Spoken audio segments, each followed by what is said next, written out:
On parle tout le temps qu'il y a une déperdition de recrutement de personnel. Ben nous, on a dit non, on ne va pas baisser les bras.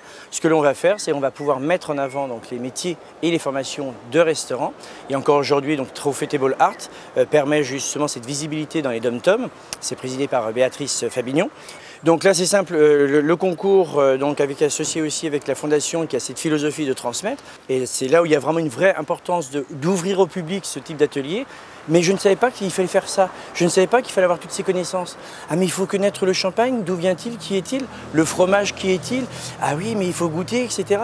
Et donc, ils s'aperçoivent que c'est très large, il faut avoir des vraies connaissances. Et souvent, on assimile à porteur d'assiette. Moi, je ne m'estime pas porteur d'assiette, je m'estime sans prétention professionnel de service. Donc en Guyane, c'est simple, depuis le premier jour où nous sommes arrivés et on a mis le pied sur le sol donc, guyanais, la transmission, elle est au quotidien, à chaque instant, puisque tous les jours, on a été en contact aussi bien que des jeunes du lycée de Melchior, avec des jeunes exceptionnels, des professeurs exceptionnels, un encadrement exceptionnel.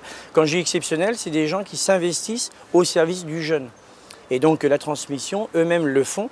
Nous, on va pouvoir poursuivre cette transmission. Et là, nous sommes déjà samedi, c'est le dernier jour. Et franchement, ça va être difficile de quitter ces petits jeunes parce que on crée des liens. Parce qu'il y a quand même un objectif qui est vraiment de faire en sorte que tout se passe dans les meilleures conditions et que le petit jeune puisse prendre plaisir aussi.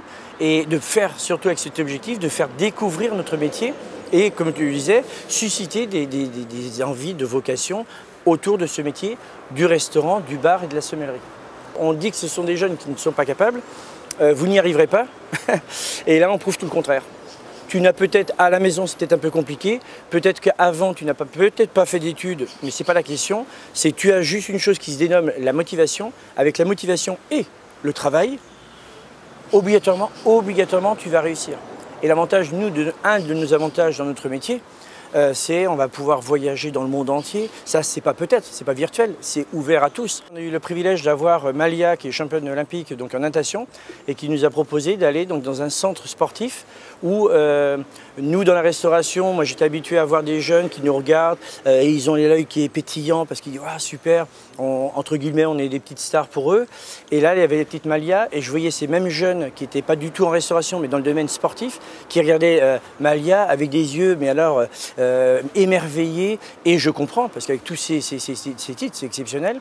Et donc oui, c'est pour nous, moi je vois en tant qu'adulte, de transmettre et de voir le petit jeune ou le moins jeune avec des yeux qui brillent parce qu'il découvre, il est content et il s'aperçoit qu'il est capable, c'est que du bonheur. C'est que du bonheur.